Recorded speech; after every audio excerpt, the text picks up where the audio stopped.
no gold is not in her. Bienvenidos al canal del Grupo de Estudio Hormigas Neotropicales. El día de hoy presentaremos la charla La respuesta de las hormigas frente a los incendios en la región mediterránea, a cargo del Dr. Chim Serdá. El Dr. Chim Serdá es biólogo y doctor de la Universidad Autónoma de Barcelona. Ahí estudió la ecología y el comportamiento de la hormiga del desierto Cataglyphes ibérica. Posteriormente, continuó su formación postdoctoral en la Universidad de París Norte, específicamente en el equipo de Alain Lenoir. Ahí trabajó sobre el reconocimiento colonial en esa misma especie. De París, retornó a la Autónoma de Barcelona, su alma mater, donde estuvo durante 3 años en el Departamento de Ecología. Y, desde 1997, se incorporó como investigador en la Estación Biológica de Doñana. Dentro de su área de investigación se encuentra la ecología de comunidades de hormigas mediterráneas, trabajando con la influencia de la temperatura y la competencia. Igualmente, estudia la ecología evolutiva y comportamental de especies termófilas, investigando los géneros Cataglyphes y Aphaenogaster. Dentro de su área también se encuentran los efectos de las perturbaciones en las hormigas, perturbaciones como invasiones biológicas, estudiando los efectos de especies exóticas en comunidades de hormigas nativas. También el estudio del cambio climático y los incendios y sus efectos en las hormigas. Su interés por la mirmecología lo ha llevado a trabajar en la isla Surprise, un pequeño islote remoto del Pacífico Sur en Nueva Caledonia. Igualmente, ha trabajado en la región mediterránea, en países como España, Marruecos, Israel. Quizás su interés por las islas y por el Mediterráneo se debe haber nacido en una isla mediterránea, en Mallorca. Síguenos para más contenido relacionado con hormigas y no olvides suscribirte. Le damos una cálida y cordial bienvenida al Dr. Chim Serdá en este nuevo encuentro mirmecológico. Chim, tienes la palabra, puedes compartir pantalla.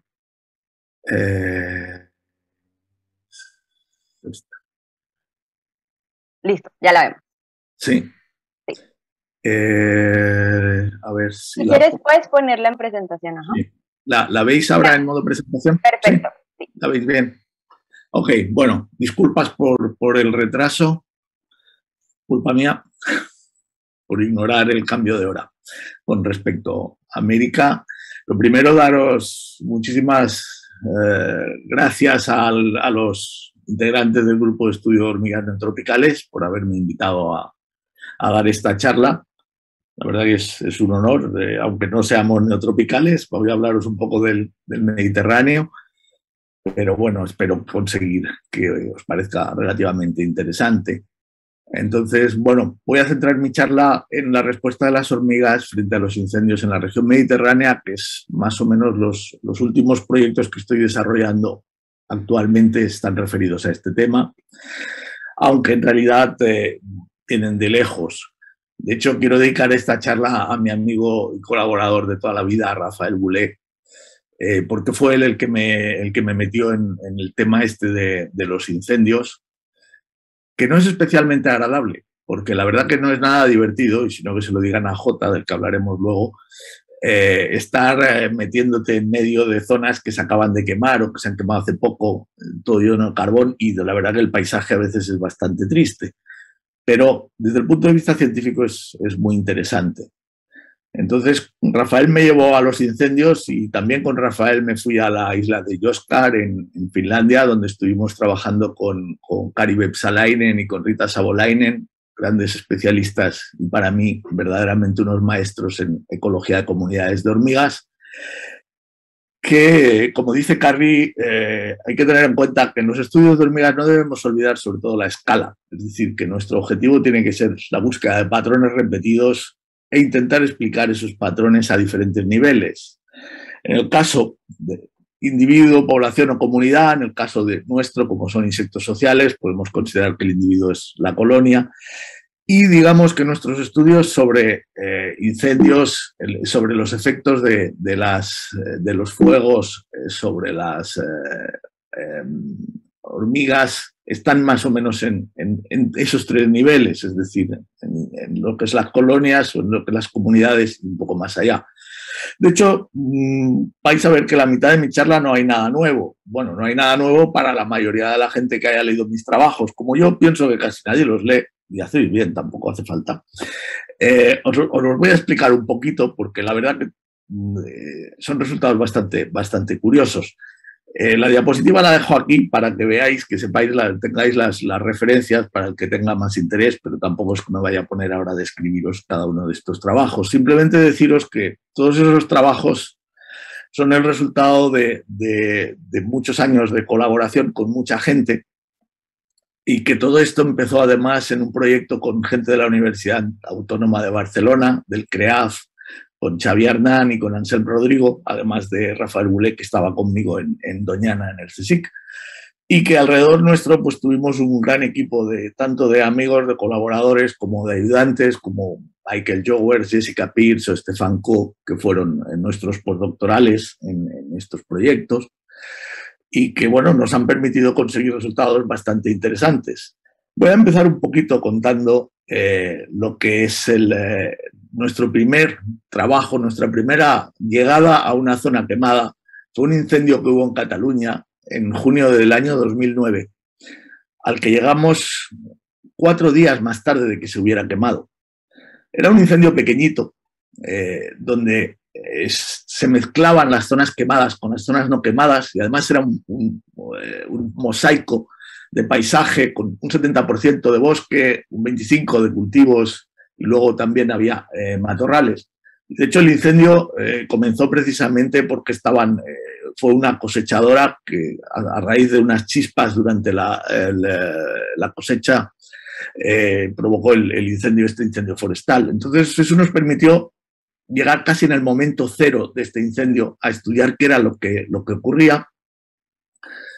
Y bueno, pues lo primero que hicimos como mirmecólogos, nuestra formación profesional, pues fue poner trampas de caída, vasitos, trampas pitfall, desde la primera semana. Aquí os pongo los resultados, lo hemos estado siguiendo durante muchos años, de hecho lo seguimos todavía, y estos son los resultados de las trampas pitfall solo un año después del incendio.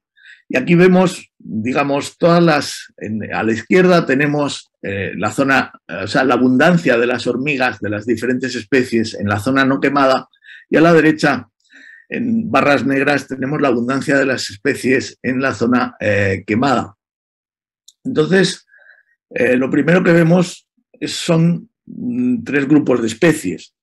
Si vemos abajo de todo, vemos Cataglyphis ibérica, que aumenta, que no está en la zona no quemada, no aparece en la zona no quemada y solo aparece en la quemada. Y es la única especie que solo aparece en la zona quemada. ¿Por qué? Bueno, pues es una hormiga termófila, muy termófila, una típica hormiga del desierto, que al abrirse esa zona de bosque, al abrirse el paisaje y al quedar desértico, como a ella le gusta, pues coloniza ese hábitat. En cambio, luego el segundo grupo, si subimos un poquito, tenemos a Phenogaster, Camponotus, Crematogaster, Tapinoman, Temnotórax. Estas son hormigas que nos desaparecen por completo en la zona quemada, es decir, si veis no tiene ninguna barra negra, no hay nada, ninguna de ellas aparece. Bien porque están ligadas mucho a la vegetación, hay Temnotórax que viven en las agallas, Crematogaster también son hormigas de nidos muy superficiales que con el fuego se pueden desaparecer.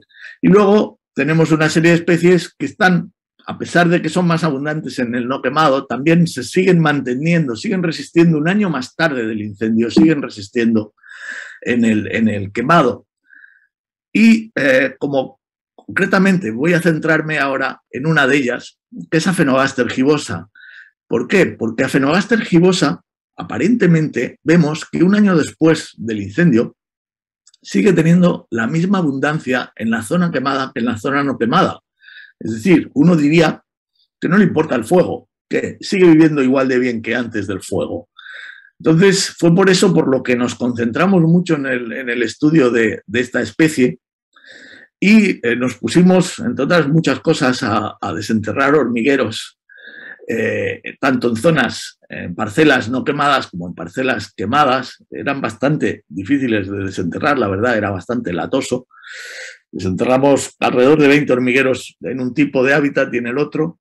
Y bueno, pues contamos un poco lo que había dentro de estos hormigueros. Entonces, lo primero que vimos es que no había una diferencia significativa entre el número de obreras. Es decir, que aunque sí que parecía que había un poco más obreras en las colonias de la zona quemada, algo que aparentemente podría parecer incongruente, pero en realidad estas diferencias que vemos aquí no son significativas. Siguiendo con esto, además, como recolectamos los hormigueros justo en la época de reproducción, cuando teníamos alados, teníamos machos, teníamos hembras, pudimos ver también qué porcentaje de biomasa reproductora había en los hormigueros de unas zonas y otras. Tampoco aparecía una diferencia significativa, parecía que el incendio no había tenido un efecto sobre eso. Pero en cambio, cuando abandonamos la biomasa y entramos a ver si se trataba de machos o si se trataba de hembras, ahí sí que ya nos encontramos... perdonad, tengo yo que admitir a la gente, porque... No, no, nosotros lo hacemos, no, tranquilo. Me ha llegado un admitir, por eso lo digo. Bueno, volviendo, cuando miramos si eran machos o hembras esta biomasa de sexuados en cada uno de los nidos, nos encontramos con la sorpresa de que en la zona quemada, abajo en la gráfica, en negro son los machos y en blanco son las hembras. Y en la zona quemada, la gran mayoría de nidos solo producían machos. Es decir, apenas 3 nidos produjeron algunas hembras, mientras que en la zona no quemada teníamos claramente una separación entre nidos que producían machos y también algunas hembras a veces, y otros nidos que sí que producían hembras. Pero en el caso de la zona quemada no ocurría así, es decir, que se daba una cosa bastante curiosa. De hecho, cuando calculamos la sex ratio numérica, es decir, el número de hembras con respecto al número de machos y hembras, en la zona no quemada nos salía una sex ratio, como era de esperar, aproximadamente, bueno, de 0,7, pero, en fin, teníamos toda la variación. Pero en la zona quemada la sex ratio era bajísima, es decir, claro, es lógico, no había apenas nidos con machos. Igualmente, este patrón se mantiene, incluyéndolo con la biomasa, porque también hemos de pensar que, evidentemente, como veis en la foto, los machos son muchísimo más pequeños en tamaño que las hembras en esta especie, en Aphenogaster gibosa. Entonces, lo que ocurre es que en el momento después del fuego, inmediatamente después del fuego, cuando los recursos para esta especie disminuyen, se reducen considerablemente, la producción de hembras resulta muy costosa. Entonces, los nidos, ¿cómo responden? Responden produciendo únicamente machos, es decir, es un poco como el árbol que tiene que elegir entre crecimiento vegetativo o crecimiento reproductivo, el árbol que no produce frutos en épocas malas, pues esto viene a ser un poco lo mismo, es decir, estos nidos no pueden producir frutos, no pueden producir hembras, pero se conforman con, por lo menos, mandar sus machos. Claro, esto evidentemente, estamos hablando de unos resultados que son de datos de un año, solo un año después del incendio, pero a largo plazo será un problema para el reclutamiento de nuevas colonias. Probablemente lo veremos en los resultados de cómo ha ido evolucionando la población en estos últimos 10 años. Finalmente, otra de las preguntas que nos hicimos en este estudio fue si tras el incendio cambiaban el nivel trófico, es decir, cambiaba el tipo de alimento que utilizaban esta especie. Para ello utilizamos una aproximación con un análisis de isótopos estables, de carbono y de nitrógeno, y analizamos los isótopos estables de carbono y nitrógeno en larvas, en ninfas, en obreras, machos, hembras vírgenes y en reinas de los hormigueros recolectados. El primer resultado fue que los sexuados, tanto machos como hembras como reinas, tenían un contenido mayor en nitrógeno, es decir, comen más proteína, pero con independencia del fuego. Es decir, aparentemente no les supone un problema el que haya un incendio. o sea, o no les supone en cuanto a que no cambian su dieta, siguen comiendo exactamente lo mismo. En cuanto a si las obreras, es evidente que tampoco cambian su dieta porque siguen manteniéndose en el mismo nivel trófico larvas, ninfas y obreras, es decir, que tampoco aparentemente tenemos un efecto del fuego en lo que afecta a los niveles tróficos de esta especie. Otra de las preguntas, que esto fue un trabajo de máster de Alba Lázaro, fue si cambiaban los patrones de actividad o la dieta después del incendio. Entonces, Alba, bueno, también con nuestra ayuda, estudió los patrones de actividad en zonas quemadas y en zonas no quemadas a lo largo de toda una estación en el año 2011, o sea, es decir, ya 2 años después. Y lo primero que vio es que el número de obreras que entraban en los hormigueros a lo largo del día no variaba entre las zonas no quemadas y quemadas, es decir, que el patrón general era el mismo y que el único cambio significativo que observó era que ya en junio, cuando empezaba a hacer bastante calor, aumentaba considerablemente la actividad, es decir, pero seguía siendo similar, sin diferencias significativas entre las zonas quemadas y no quemadas. Ya a un nivel de ciclo diario, sí que se observan algunos detalles de cambios, es decir, en primer lugar aquí tenemos unas gráficas que son, a la izquierda son las curvas diarias de temperatura del suelo al lado del nido. Entonces tenemos desde las 8 de la mañana hasta las 8 de la tarde, que es el ciclo de actividad de esta hormiga, y a la derecha lo que tenemos es la probabilidad de que el hormiguero esté activo.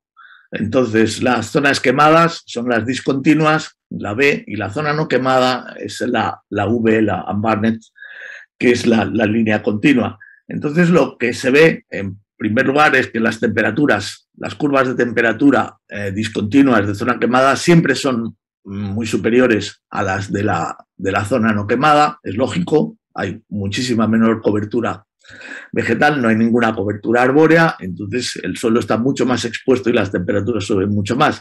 Y luego, en cuanto a la actividad de las hormigas, lo que vemos a nivel de ciclo diario es que en abril la máxima actividad en la zona no quemada, es decir, en la curva continua, siempre se da a mediodía, tanto a principios de abril como a finales de abril.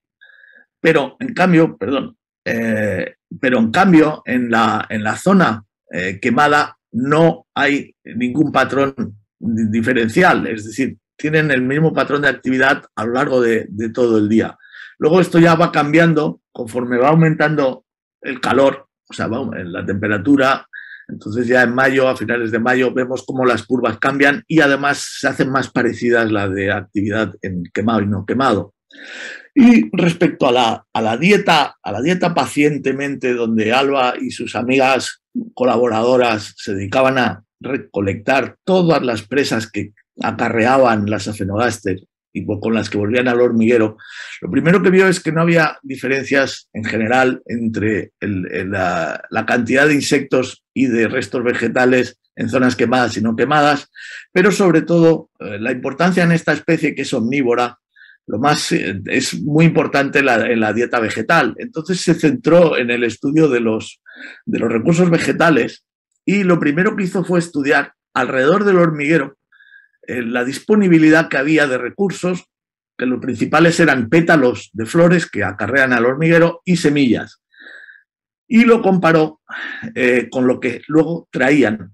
Entonces vemos cómo en las zonas no quemadas tenemos muchos pétalos, pero en las zonas quemadas el número de pétalos disponibles es bastante bajo. En semillas es similar. Pero en cambio, vemos que cuando vemos lo que traen las hormigas al hormiguero, nos damos cuenta de que en las zonas quemadas están trayendo muchos más pétalos que en las zonas no quemadas. A pesar de que tienen menos pétalos disponibles, los acaban encontrando y los traen. Es decir, que no les importa. Esto es bastante curioso. No era un resultado que esperásemos. Y bueno, en principio, a estas hormigas les gustan mucho los pétalos. Estos son pétalos principalmente de romero o de cistáceas, que tienen un alto contenido en azúcares, es decir, que son bastante nutritivos para las hormigas. Y entonces, pues quizá por eso les interesen tanto y quizá en las zonas quemadas los encuentran con mayor facilidad porque son más evidentes y hay menos recursos alternativos. No lo sé. La otra posibilidad, la otra hipótesis es que quizás sea también para evitar competir en las zonas quemadas por las semillas. Las semillas las recogen de manera similar, tanto en la zona no quemada como en la zona quemada. Pero podría ser que les interese, digamos, aprovechar este recurso que no utilizan las hormigas granívoras. Eso se queda un poco en el aire como una posible hipótesis. Y luego, en fin, en realidad podría estar horas hablando del tema este de los incendios, porque luego tenemos una serie de trabajos con Xavi Hernán y con Anselm Rodrigo, donde analizamos todos los, pero he preferido dejarlo y concentrarme un poco en lo de Jota, donde analizamos los rasgos morfológicos y caracteres de vida, como el tipo de fundación o el número de obreras en la colonia, el tamaño del hormiguero, el tipo de recursos que utilizan, y eso se ha analizado en un contexto de incendios en Cataluña, en numerosos, vamos, más de 30 incendios, y se ha analizado, digamos, los cambios en diversidad funcional y en diversidad, cómo cambian con respecto al incendio. Pero la verdad es que no he tenido tiempo ya de sintetizaros un poco eso, y entonces me lo salto y me voy directamente al siguiente apartado de incendios del grupo, que es la tesis doctoral en curso de José Manuel Vidal Cordero, alias J para todo el mundo. Seguidlo en Twitter, es un gran bioinfluencer, tiene un Twitter que está todo el rato poniendo cosas muy interesantes. Cada día que va al campo cuenta alguna historieta de lo que hace, y como está haciendo la tesis precisamente sobre los incendios en Andalucía, seguramente si os interesa el tema de incendios y de hormigas encontraréis información interesante en su Twitter. Entonces aquí lo que vemos en la foto de la izquierda precisamente fue un incendio que asoló el Doñana. Por suerte no llegó a entrar en el Parque Nacional de Doñana, pero fue en el año 2017, pero sí que arrasó casi 10.000 hectáreas de pinar del Parque Natural que rodea el perímetro del Parque Nacional. Y aquí está Jota con alguna colaboradora, pues evidentemente muestreando las hormigas al poco tiempo después de que se hubiera producido ese incendio.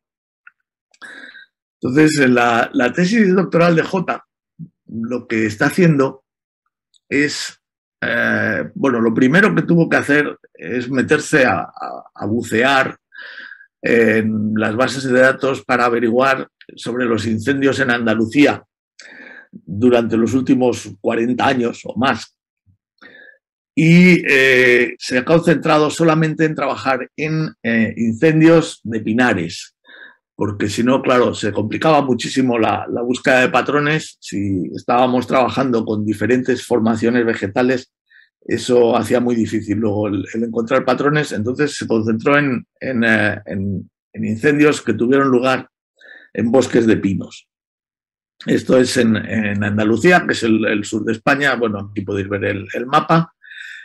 Y en total seleccionó 35 incendios de distintas edades, desde menos de un año, es decir, incendios que habían tenido lugar el mismo año que él fue a muestrear, con 0 años de edad, digamos, hasta más de 40 años, 41 años, creo que son los incendios que tienen de más edad. Y su protocolo de muestreo, que fue bastante intenso, porque evidentemente, si os hacéis una idea, ideal por la cantidad de kilómetros que tuvo que recorrer, y además en sitios a veces bastante inhóspitos y sobre todo Evidentemente los bosques de pinos, por lo menos en Andalucía, muy a menudo están en zonas montañosas, lo que hace bastante más difícil los accesos. Entonces, en estas zonas que seleccionó de incendiadas, lo que hacía era poner 2 transectos en la zona, en el área no quemada, es decir, la Barnett, y otros 2 transectos en la zona quemada, intentando siempre que la zona no quemada y la zona quemada tuvieran condiciones similares. Es decir, ¿por qué?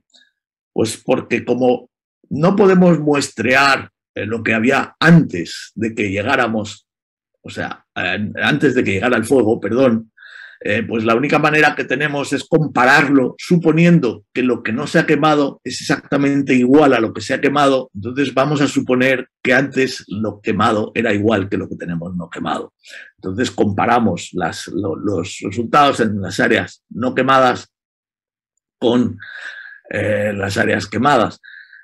J lo que hizo pues eran unos transectos, primero unos transectos de vegetación, son 75 metros, en los que disponía 15 trampas de caída, que son vasitos de agua con jabón, simplemente para el jabón es para romper la tensión superficial y que los insectos que caigan se vayan al fondo.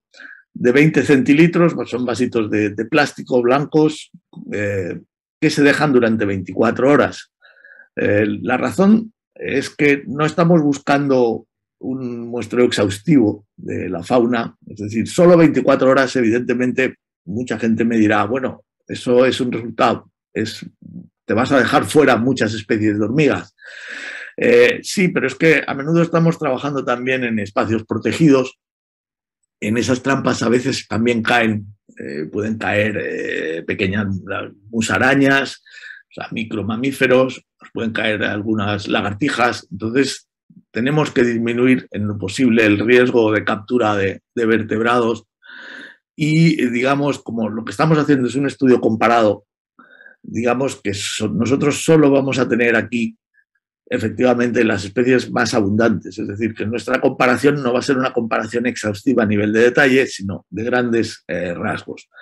Luego también aquí veis en estos círculos azules y amarillos que pone trampas Moerike. Bueno, estos son bandejas, platos amarillos y platos azules llenos también de agua con jabón que se utilizan para la captura de polinizadores, porque además de los insectos de suelo, además de las hormigas, J estuvo muestreando los polinizadores en estos incendios.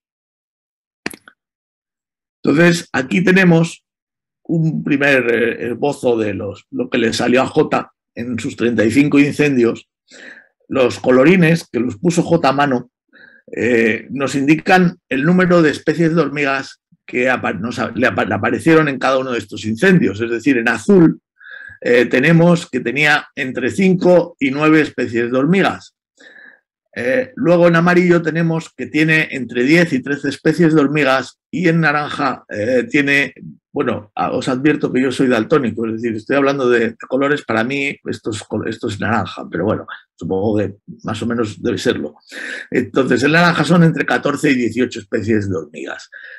Los números que vemos en el mapa nos indican la edad del incendio. Es decir, este es un incendio que tuvo lugar hace 28 años, este hace 30 años, este hace 7, o este, que es el de Doñana, es hace 0 años. Es decir, el muestreo se realizó en el mismo año en que se había quemado.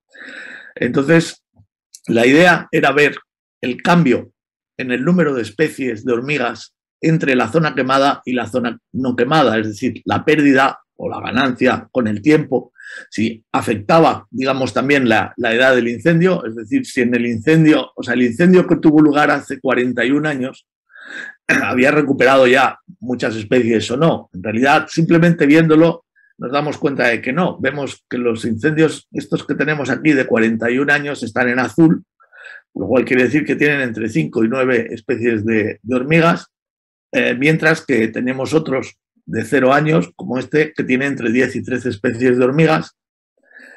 Entonces, es evidente que aparentemente no hay un patrón, o por lo menos no es un patrón muy fácil de determinar. De hecho, esto es uno de los análisis de la tesis de J.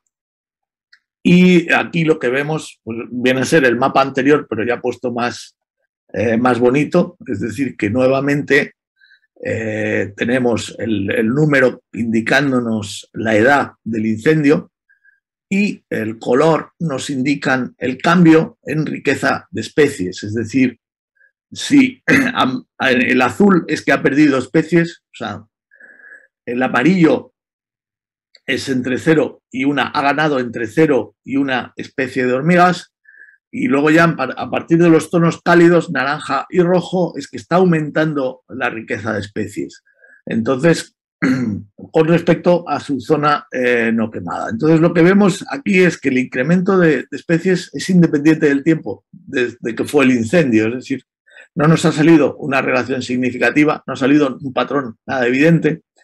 Al ver que el tiempo desde que había sido el incendio para que hubiera una ganancia de especies no afectaba, pensamos que podía ser que hubiera también factores de tipo geográfico, es decir, la altitud, puesto que teníamos zonas muy montañosas, es decir, aquí, esta zona de por acá, son montañas, esto también, y estas también, entonces pensamos que podía tener algún factor, pero hemos visto que tampoco el factor de la altitud afecta para nada al incremento de especies. Es decir, realmente tenemos muchos datos, J tiene muchos datos, pero está siendo bastante difícil conseguir explicarlos. Es decir, la búsqueda de patrones de la que hablaba al principio no es tan sencilla. Pero bueno, estamos en ello. La cuestión es que nosotros estamos describiendo sistemas naturales y que precisamente la variabilidad es así. De hecho, para nuestros amigos neotropicales, estos son un número de especies absolutamente ridículas. O sea, que hablamos de entre 0 y 5 especies, 9, 10 especies, 13 especies, es una cosa que probablemente encontráis vosotros en vuestra misma cocina. No hace falta ni salir al campo, ¿no? Perdonad.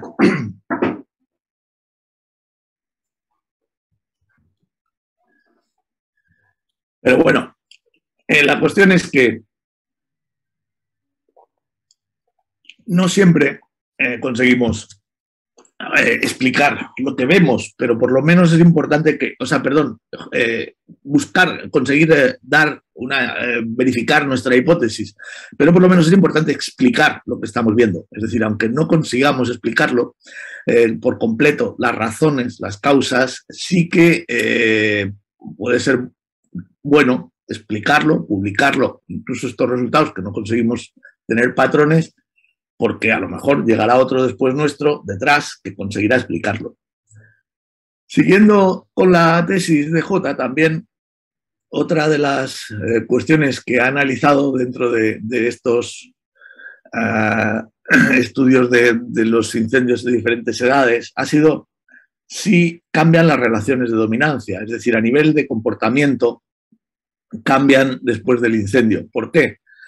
Porque con la desaparición de la vegetación por el fuego, es evidentemente, como hemos visto en el caso de Aphenogaster gibosa antes en el incendio de Cataluña, de Salo, eso provoca un aumento en la temperatura del suelo, es decir, que las hormigas están expuestas a mucha mayor temperatura normalmente, lo cual a priori hace pensar en que favorecería la aparición de hormigas subordinadas y oportunistas, y ello es de esperar que modificase las relaciones de dominancia. Entonces la pregunta es si cambian estas relaciones de dominancia con el tiempo por la regeneración de la vegetación o no. Entonces, para ello, J puso unos transectos de cebos que no eran transectos lineales, sino que eran en hexágono, por razón de que porque tenía que ir circulando cada hora sobre los diferentes cebos, comprobando qué interacciones, qué especies ocupaban el cebo y qué interacciones estaban en esas especies. Entonces, este era el diseño. Tenía en total 6 grupos de 5 cebos y estos 5 cebos eran azúcar, agua, atún, semillas. Entonces, bueno, pues simplemente esto son los cebos. Es un algodón con agua azucarada al 20%, o sea, que ese es el cebo, digamos, de azúcar. Otro cebo es atún en agua, no en aceite, porque se trata de que sea solamente la parte proteica. Otro cebo son semillas de sésamo crudas, sin corteza. Y el cuarto cebo, perdón, son 5 cebos. El cuarto cebo es algodón con agua salada al 1%, y el quinto cebo es algodón con agua, simplemente. Ese es el cebo control, donde es agua sin nada, sin azúcar o sin sal. Lo de la sal os puede resultar un poco chocante, porque pensaréis, bueno, pero las hormigas, esto de la sal no nos parece un alimento muy natural que vayan a encontrar en el campo, pero de hecho hay muchos trabajos de Mike Kaspari en Estados Unidos donde demuestra que hay numerosas comunidades donde la sal, numerosas comunidades de hormigas donde la sal es uno de los factores limitantes para la composición de estas comunidades. Entonces, por eso por lo que lo pusimos, para ver si había algunas especies que tenían algún tipo de preferencia por el cebo también con sal, no solamente por el azúcar, y si por el contrario eran las especies subordinadas las que se tenían que quedar en el cebo con sal, porque el cebo con azúcar estaba ocupado por las dominantes y no les dejaban acceder. Entonces, esto se hizo solamente, evidentemente no se podía hacer esto en los 35 incendios. Se eligieron tres incendios de diferentes edades, todos en Andalucía bastante cercanos unos a otros, y uno es en Gibraleón, que es el muestreo un año después, perdón. El otro en el Campillo, que es un incendio que ya es 3 años después. O sea, el de Gibraleón fue un incendio que tuvo lugar en 2017, los muestreos se hicieron, en 2016, los muestreos se hicieron en 2017, en mayo, junio y julio, es decir, primavera y verano, para tomar también la variación. Y luego en el Campillo en 2014, que el incendio de 2014, o sea, que había sido hacía 3 años, y en Boguer, que había sido hacía 5 años. Entonces, el primer resultado, y me parece que me quedo aquí porque estaba montando las diapositivas, pero bueno, cuando me habéis llamado por culpa del cambio de horario, es que el número de interacciones entre especies no varía, no es significativamente diferente en función de la edad del incendio. Es decir, nosotros esperábamos que hubiera más interacciones en el incendio más antiguo, es decir, que el incendio más antiguo pues tuviera ya la vegetación más similar y hubiera más interacciones. Pero si vemos, por el contrario, este es el número medio de interacciones por transecto que se observan. Entonces vemos cómo un año después el número de interacciones en la zona quemada en blanco o en la zona no quemada en gris es similar en el incendio de hace un año.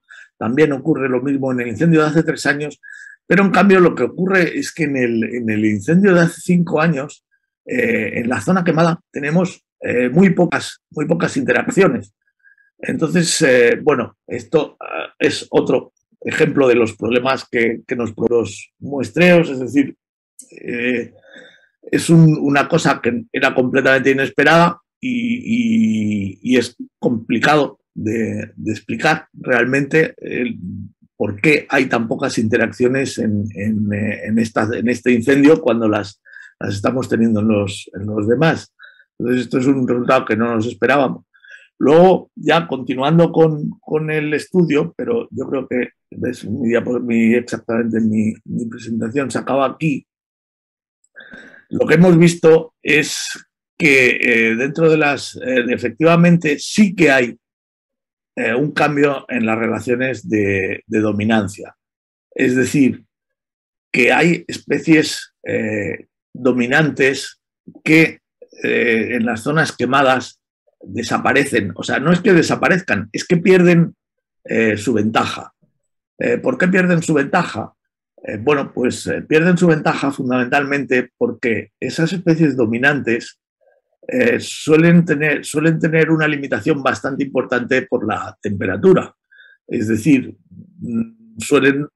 por eso es por lo que necesitan hábitats de bosque. Entonces, en el momento en que se ha quemado y les desaparece el bosque, se abre el hábitat y es donde entran las especies subordinadas, como la Cataglyphis que veíamos en el incendio de Salo. Y estas pues, se hacen las dueñas y señoras, porque lo que ocurre es que incluso estando en el mismo cebo una especie dominante contra una especie subordinada, se hace mucho calor. La especie dominante acaba teniendo que abandonar el cebo. O sea, mientras que la subordinada, que normalmente utiliza una estrategia de forrajeo individual, es decir, que son hormigas solitarias, no tiene esa limitación. Entonces sí que hay un cambio en la dominancia, pero por desgracia me ha faltado la diapositiva final.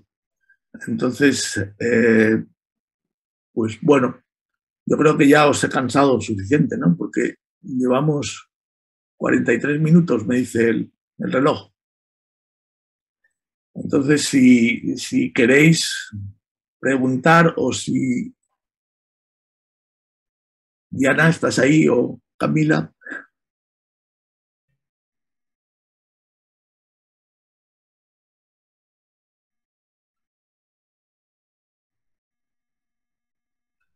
Buenas tardes, te alcanzamos a oír, por si acaso. No vayas a creer que estás solo. Sí. Ah, menos mal que alguien me habla. Sí, sí. Hola, Inga, Sí. ¿qué tal? Un abrazo. Digo, quizá estuve hablando solo durante 40 minutos. No, te hemos oído. Que me veía solo a mí mismo, además, porque normalmente salen los participantes. Cuando estoy yo de espectador, veo a la gente en la columna, pero hoy no me veía más que a mí. Y digo, pues bueno, yo voy hablando. Bueno. Yo oigo una voz por ahí, pero no sé si es Diana o quién está tratando de hablar. Pues. Dani. Yo no oigo a nadie. Hola a todos. Yo nunca estaba así como encargado de estas cosas. Soy Jean Piero, también hago parte del grupo GEN. Entonces yo voy a ser que salga encargado acá como de las preguntas. Entonces voy a ir leyendo los comentarios y si alguien quiere hacer una pregunta, uno puede levantar la mano utilizando el emoticón abajo de reacciones y uno puede levantar la mano y yo los voy llamando para que hagan las preguntas, ¿vale? Entonces acá vamos si alguien ha hecho una pregunta. Bueno, entonces Fernando Fernández pregunta, ¿será que las hormigas del fuego, su nombre les da inmunidad contra el fuego? Ay, profe. Fernando, encantado de leerte. Bueno, no, a ver, las hormigas, por suerte en España no tenemos hormigas del fuego, o sea que, pero no creo que les dé mucha inmunidad, ¿no? No sé, quizá vosotros sabéis más que las tenéis allá. Nosotros como aquí, desde luego no nos aparecen mucho. El profe, como siempre. Listo, Inge. Es verdad que es un problema a la hora de las búsquedas bibliográficas, porque cuando uno pone ants y fire, toda la bibliografía que aterriza es sobre Solenopsis invicta. Entonces es un desastre. Pero bueno. Ahí está retratado Fernando, pero lo escribió, no lo dijo, ¿no? No debe querer que le veamos la cara hoy. Ay, Fernando. Sí, pues de verdad que son muy desconcertantes esos resultados, ¿no? Y yo me estaba preguntando si, bueno, si de pronto ahí hay algo evolutivo o si hay algo dentro del camino evolutivo, como una especie, así como hay vegetación pirófila. Y bueno, porque por detrás de eso está también toda la cuestión de las metapoblaciones y metacomunidades, ¿no? Cómo se comportan esas migraciones y el porqué y todo esto. Pero ¿será que hay algo allí detrás en la evolución de esas comunidades? ¿Sí? Pues no sabemos. Nosotros, o sea, de hecho teníamos el proyecto empezó que lo que queríamos era comparar si eran especies coloniales, o sea, si lo que encuentras después del incendio son especies que han venido de fuera, son colonizadoras o son resistentes al fuego, es decir, se han quedado, han mantenido. Y queríamos estudiar, de hecho estudiamos la genética también de todas las poblaciones para ver si estaban viniendo de fuera o no, pero por desgracia tuvimos un montón de problemas con la base de datos y me niego a volver a pagar todos los análisis, entonces no tenemos el resultado. Aparentemente de lo poco que analizamos, aparentemente eran hormigueros que persistían en el caso de Aphenogaster. Y luego, por ejemplo, sí que las de Cataglyphis eran hormigas que venían de fuera, o sea, que evidentemente venían de fuera porque no estaban antes, o sea, pero no estaban antes porque era un bosque. Entonces, claro, mientras sea un bosque, esa hormiga no va a vivir ahí. En el momento en que se le despeja el terreno, sí, pero también conforme va avanzando otra vez la vegetación, yo pienso que vuelven a desaparecer, o sea, que se vuelve a restaurar un poco. Pero claro, otra cuestión es que quizá 40 años son pocos.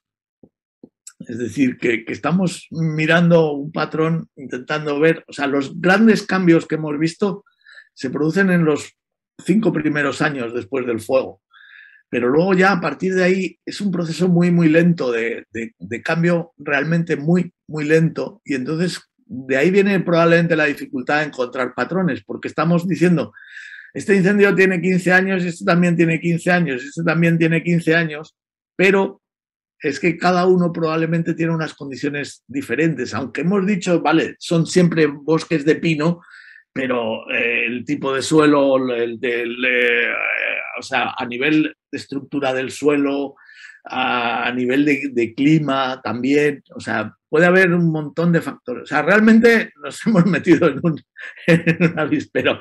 Yo no sé, bueno, con esto ya tengo para mí, cuando me jubile y podré seguir pensando en estas cosas, porque es complicadísimo, vamos, o sea. Pero es un tema apasionante, de verdad que felicitaciones, un trabajo bien, bien bonito. Bueno, es apasionante, pero el pobre becario está realmente preocupado viendo que le rechazan sus manuscritos de momento, pero bueno, yo le digo que no, que ya llegará un momento en que conseguiremos publicarlo, porque de momento está siendo difícil, ¿eh? Bueno, gracias. Vale, muchísimas gracias. Ahora sigue Mauricio. ¿Cómo se comportaron las hormigas argentinas antes de los incendios? Pues es que no, es que precisamente las hemos evitado. O sea, se nos han colado en un incendio, por desgracia, o sea, porque el problema, y con eso contesto también a Andrés, hola Andrés, a la pregunta de si mencioné algo respecto a un aumento de especies invasoras en las perturbaciones.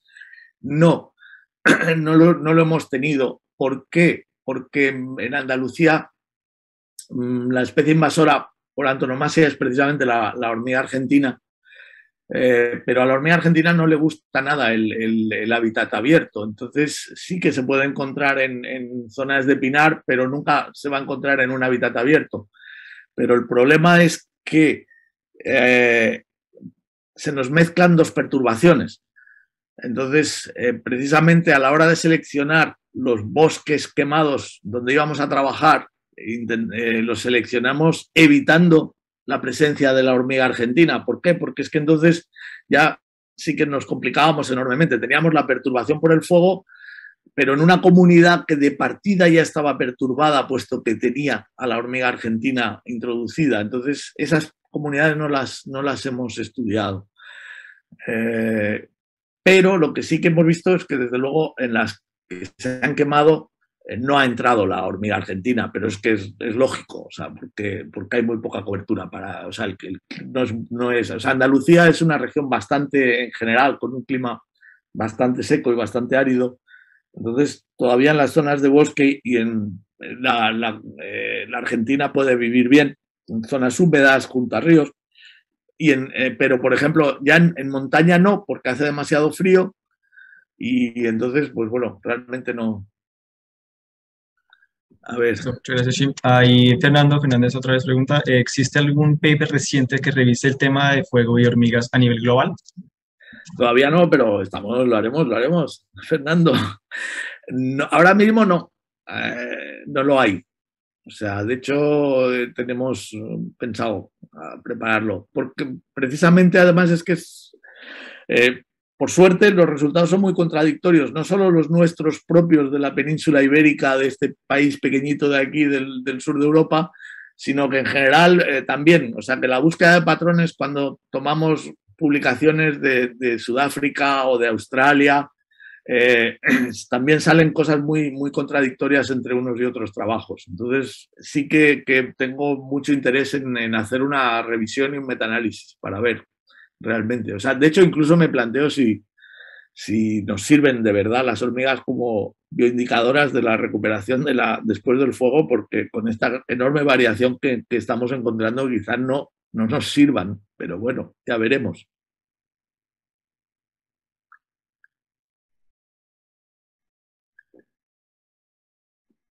Listo.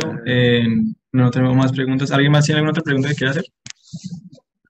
Bueno, José Manuel Vidal Cordero dice no hay patrones, efectivamente, sí. Le contesta a Andrés Sánchez, es que es mi becario, que le ha dicho a Andrés le ha dicho, no hay patrones, digo, ya, ojalá los hubiera. Pero no, de momento no hay patrones o no los hemos sabido encontrar.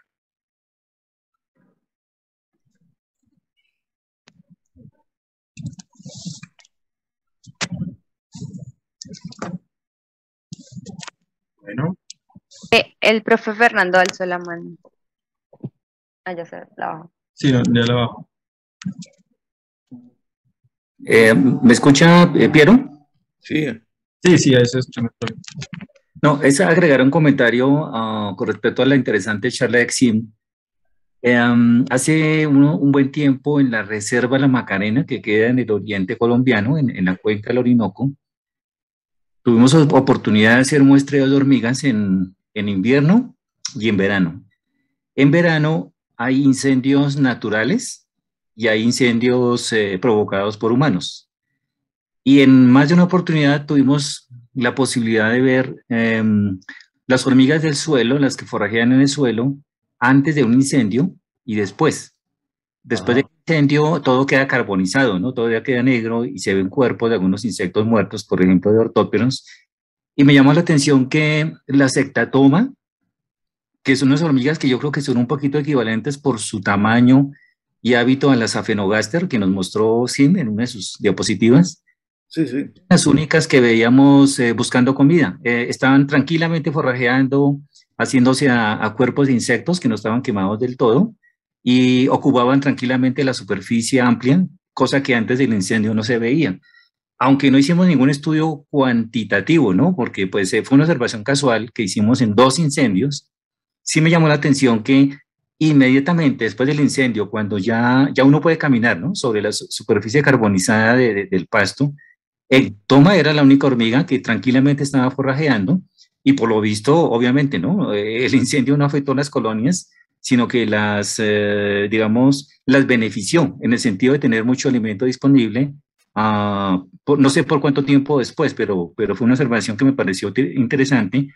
Y no sé si Ectatoma podría ser una hormiga que indique algo con los incendios, ¿no? Un poquito se me hizo parecido a lo de Aphenogaster. Puede ser, sí, sí. No, es interesante. Es que en realidad lo ideal es que se te queme la zona de trabajo de toda la vida, que es triste, pero de la que tienes muchísima información. O sea, eso ha ocurrido en algún caso. O sea, tengo algún amigo pero trabajaban con plantas, tenían sus parcelas y de repente hubo un incendio y entonces, claro, tenían el antes y el después, ¿no? Entonces eso es estupendo, que nosotros no lo tenemos. Bueno, de hecho, no lo he contado, pero sí que ahora mismo tenemos un proyecto en el que estamos haciendo quemas prescritas, es decir, estamos haciendo en colaboración con el equipo precisamente de extinción de incendios forestales andaluz, el Infoca. Ellos nos queman unas parcelas de matorral de Doñana y nosotros muestreamos antes y luego, o sea, las empezamos el año pasado. Entonces, hace un año nos quemaron 3 parcelas de 1 hectárea cada una y estamos viendo qué ha pasado. O sea, entonces ahí sí que pudimos ver qué hormigas había justo antes luego se quemó y ahora estamos viendo la recuperación. Y la idea es continuar este trabajo o sea, ahora mismo son solo 3 parcelas, pero la idea es que la colaboración continúe y poder extenderlo más, porque eso sí que nos permite, el tener el antes y el después da mucha información. Pero muy interesante la observación de la sectatoma, Fernando. Una pregunta pequeña adicional, Sim, este tema del volcanes y fauna de insectos, ¿eso qué tan drástico puede ser? ¿Es un daño muy, muy puntual o hay algo más?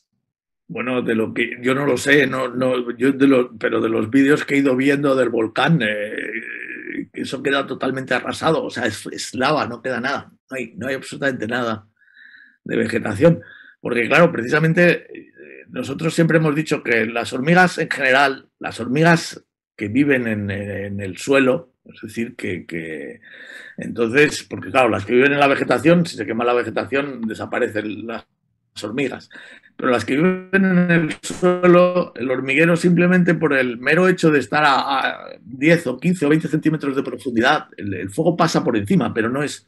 Tiene que ser un fuego muy intenso para que realmente les afecte. O sea, no mata a las hormigas el fuego, pero yo creo que la lava sí. Es decir, que la lava les bloquea por... Vamos, la lava... Yo veo la erupción del volcán de La Palma y veo al profesor Schinkel echando su aluminio fundido en los hormigueros para sacar luego los moldes. Viene a ser lo mismo. O sea, yo creo que si les cae la lava... O sea, tarda. Luego sí que dicen que se recupera, que luego es un suelo que acaba siendo muy fértil y que de hecho hay muchos cultivos en Canarias hechos sobre campos de lava de hace 100 años. Pero desde luego en la inmediatez yo creo que tiene que suponer en general para todos los insectos la desaparición completa. No sé.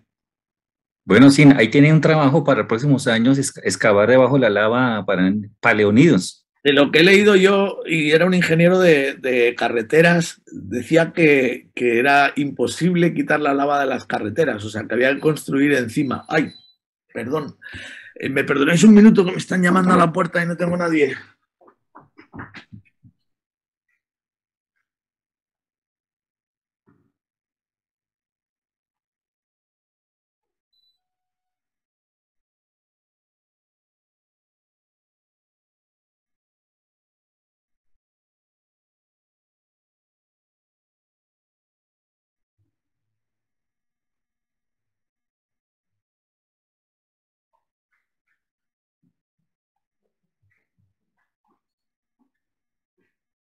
Estoy. Bueno, perdón. ¿Me decías, Fernando? Lo que tengo un trabajo con lo de la lava. Sí, es un sitio bonito, la verdad. Las Islas Canarias es un sitio muy bonito para ir a trabajar. Pero, en fin, está difícil lo de las hormigas con lava. Bueno, sí, muchas gracias por la conferencia y por los comentarios. Y aquí ya les cedo a otros colegas las preguntas. Gracias. Gracias.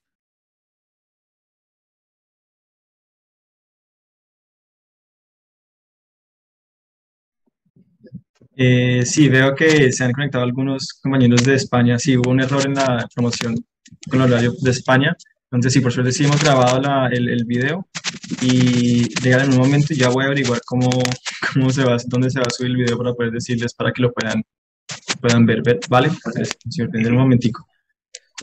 Ponles que incluso el conferenciante tuvo ese error, es decir, yo estaba esperando, o sea, me han faltado las 2 últimas diapositivas que las estaba copiando de otro fichero y no he tenido tiempo cuando he descubierto esto.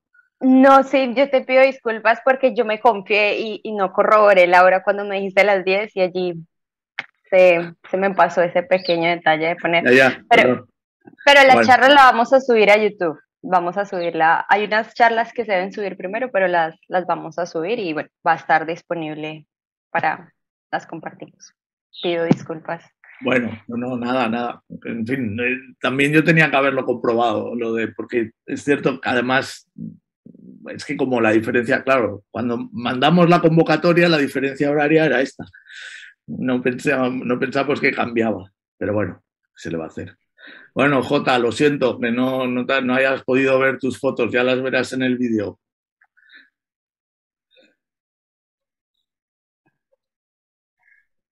Bueno, mientras esperamos a ver si hay más preguntas, queremos invitarlos a todos a participar del Taxomara 2021, que se va a desarrollar en diciembre hasta el 15 de noviembre. Se están recibiendo resúmenes, entonces están todos cordialmente invitados, es gratuito, entonces, bueno, una pequeña cuña ahí. Diana, creo que hay una pregunta de Rafael que no se ha leído, de Rafael Achuri. De Rafael.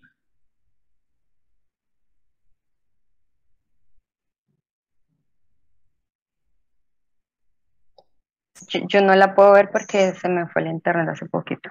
No sé si me permite, yo la leo. Dice, profe, muchas gracias por la presentación. Rafael Achuri, ¿son todos los fuegos de la misma naturaleza? ¿Intensidad? ¿Tipo de combustible? ¿Tiempo en el que el incendio estuvo activo? No, claro. No, efectivamente, no. O sea, bueno, son todos, el tipo de combustible sí, porque siempre es el pino. Pero no son en absoluto, o sea, quiero decir que el árbol es el pino, pero luego, por ejemplo, pues hay pinares con mucho matorral, con mucho sotobosque debajo, entonces tienen muchísima más carga de combustible, hay otros que no. O sea, no, efectivamente, o sea, y la intensidad de fuego, o sea, hay fuegos que eso tampoco lo hemos tenido en cuenta en los análisis, es decir, hay incendios que son solo de fuego de copa. O sea, hay incendios que pasan muy rápido, entonces, pues claro, el efecto es mucho más suave que el otro. Depende de las condiciones del clima, o sea, de la temperatura, del viento, etcétera. Entonces, no. Por desgracia, no tenemos, o sea, no, ojalá fueran todos los incendios exactamente iguales. Entonces, seguramente empezaríamos a encontrar patrones, pero efectivamente hay mucha variación en el tipo. O sea, hemos homogeneizado que fueran pinares, pero desde luego no podíamos, lo del resto no.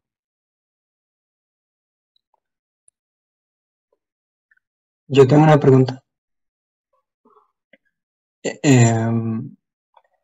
Muchas gracias por la charla. Me estaba preguntando si hay quizás como algunas características fisiológicas como tolerancia térmica que quizás podría explicar ciertos patrones de dominancia que ustedes encontraron en sus experimentos. Sí, claro. O sea, de hecho, tenemos más o menos de la mayoría de las especies con las que trabajamos, sabemos cuál es su límite crítico térmico. O sea, que sabemos sus preferencias térmicas y efectivamente eso influye mucho en las relaciones de dominancia, o sea, en los cambios de las relaciones de dominancia, el que sean más resistentes a la temperatura o sean menos resistentes. Sí. Ok. Digamos, eso no llega a explicar ningún patrón macro a nivel de los... No.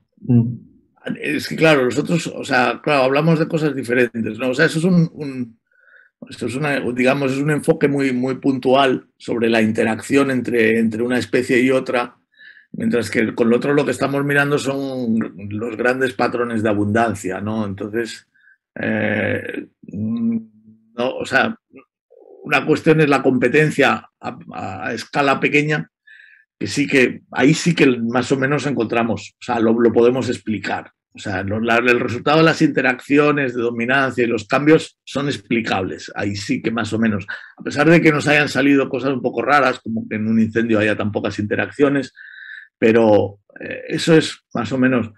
Pero son los grandes, o sea, los grandes datos ya de los 35 incendios donde resulta ya más complicado.